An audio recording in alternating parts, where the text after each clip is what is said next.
name is Calista B, reporting for Kids First, age 17, and today I'm here with Lance Oppenheim, the director of Some Kind of Heaven, which is his first feature film. So, how are you doing today, Lance? I'm good. Thank you so much for having me. It's nice to meet you. And it's nice to meet you as well.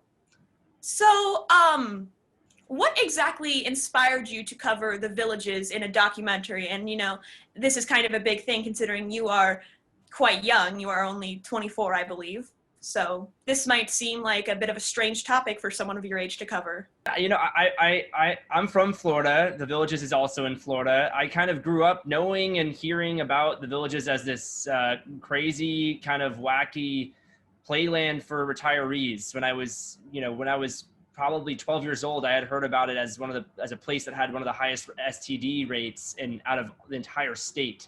So I kind of, had like probably a juvenile interest in the Villages when I was much younger. It was only until I left Florida. I went to Boston for college. I was there. I came back to make a film about a retiree who had exclusively lived on cruise ships for the past 20 years. And around that time, I just started becoming very interested in these ideas of how, kind of older generations were deciding to sort of escape reality to live in these sort of utopian worlds. And the Villages, around that same time, I had seen an advertisement for it. A lot of the images in this ad kind of reminded me of the scenes from movies like Blue Velvet or Truman Show. I was fascinated that 120,000 people, which would make the Villages one of the fastest growing cities in the country and the largest retirement community in the country, was designed to kind of simulate the American yesteryear, to bring retirees back to their youth.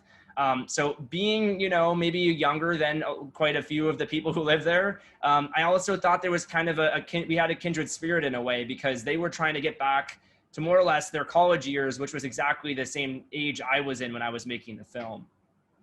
Mm-hmm.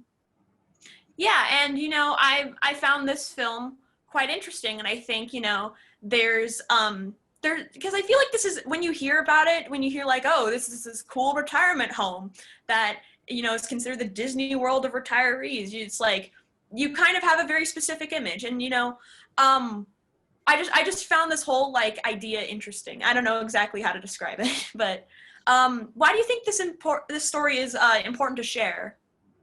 Well, I mean, there's a few things, right? I think the Villages is become a extremely polarizing subject as its own. When you bring it up, I feel like in the kind of the national news, obviously there was a lot of things that had gone on there around the time of the election. It's a very conservative place.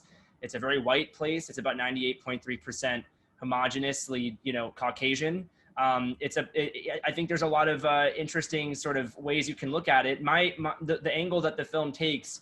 This isn't an expose of the community by any means. This is a movie that kind of tries to critically engage with the idea of retirement, the vision of retirement that the Villages attempts to portray, that they sell. To me, the idea of being inside of a world that has its own newspaper, that only prints the good news, that has its own radio station, that only plays the hits from the 50s and the 60s. It's a sort of a self-contained retirement city, not just a retirement home. It's a city the size, it's a little larger now than the size of Manhattan.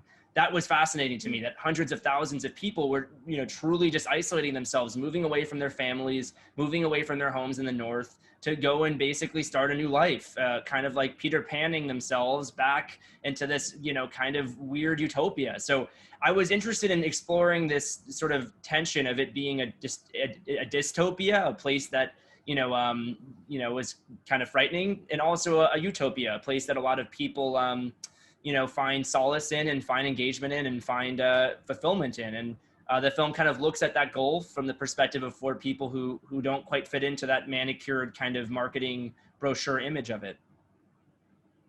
Mm-hmm. And it's interesting that you bring up those four people, because I wanted to ask, how did you pick those specific four people? Because as you mentioned, this city is massive. There's a lot of people that you could have possibly picked.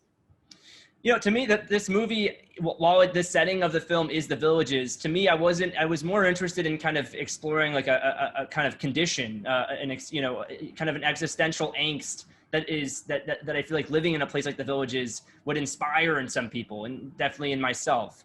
that feeling being, you're in a world that is designed to give, its purpose is to kind of raise the roof. You're supposed to be having the best time of your life in this place, and every second, every minute counts, because you may not get, tomorrow is definitely not a given there.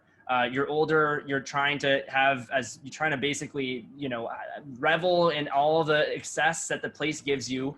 And to me, the question was, what happens when you're kind of outside of that? What happens when you're struggling to kind of fit in and find happiness there in a place where everyone around you is constantly laughing and having the best time of their lives and having these ear-to-ear grins on their face all the time? So to me, these four people, I wanted to do something where I could kind of explore that, those ideas. To me, these people, while they may not be representative of every single person that lives in the villages, the things that they're going through, the real problems that they're experiencing in this very unreal place, to me kind of gives the whole artificiality, the artificial construction of the villages kind of a new, it kind of can pierce through the manicured facade of the place. So that was why I chose those four people to follow around.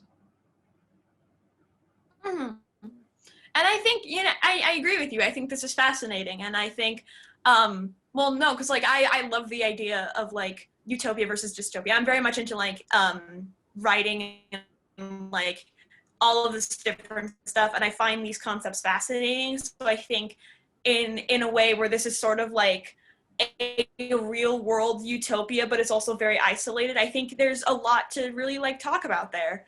And I think one thing that was fascinating to me about this film was that the cinematography, it looks very staged, which kind of seems contradictory to the idea of a documentary as a whole. I noticed there were lots of close-ups, which you don't really see in a documentary. So can you sort of walk me through the staged look for something that isn't staged?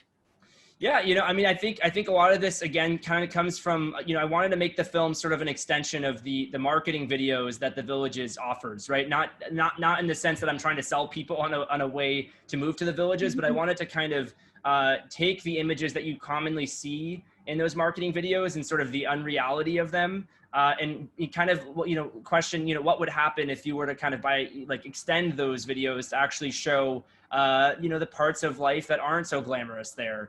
So to me, it was a matter of, how can we make something that sort of piggybacks and riffs off the reality, not only of both the subjects that we're following, but also the, also sort of the kind of artificial construction of the place. The movie is completely real. There's nothing that's scripted about it, but there are moments, like you're saying, where there are close-ups, there are reaction shots. We're leaning into sort of the artifice and the performance of some of our subjects. But to me, that's not really antithetical to documentary. Like the idea that nonfiction is called nonfiction, the negation of fiction and documentary filmmaking is silly to me, because every documentary, no matter how much, the filmmaker can claim that they were shooting fly on the wall, verite film, stuff.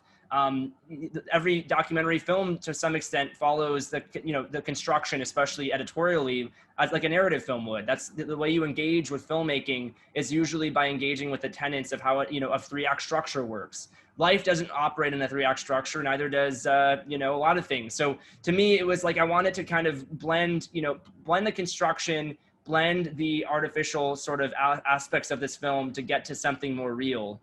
Which I think, I don't know if we would have been able to get to something as truthful if we had kind of, if we hadn't kind of used some of those constructed elements in making the film. And I think it worked really well. I think it was really interesting, and I thought there was like a lot of really impressive cinematography for this, and I just thought it was probably one of the most like interesting parts of it. So in any way, did the filming of this documentary change your views on the Villages? Because you mentioned before that you had already known about it before this filming, and you already had sort of like, it seems like you had a conceived notion based off of everything that you've heard.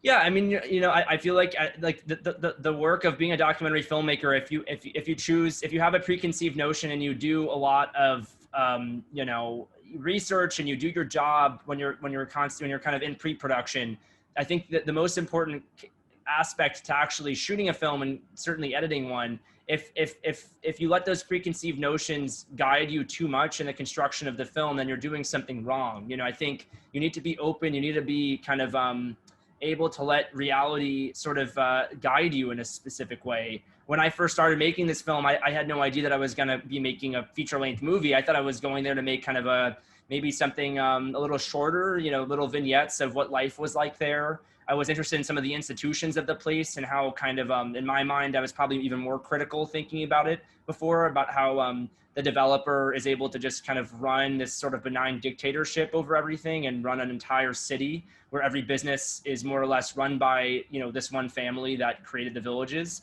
You know, over time, I wouldn't say that my critiques of the villages have softened in any way, but I think my focus, I felt less interested in the, in doing something that was so highly critical of something very obvious. I wanted to plumb the existence and kind of ask questions about how we age and how we ache for love and how we still struggle in, you know, our final years. And that's okay. It's okay to struggle. It's okay to be a hot mess even until the end. Life sometimes is never figured out, and, you know, maybe we should make peace with that. Mm-hmm. Very deep for our last question, but, you know, I guess it fits the context. Thank you so much, Lance, for this interview. Thank you. It was nice to meet you. Thanks for having me. Mm-hmm. Thank you. And so that'll be it for this Kids First interview. If you like it, make sure to check out the Kids First website and, of course, all the other Kids First reporters. And I will be seeing you all later. Bye-bye. I'm about ready to call it quits. We have too much fun down here, you know?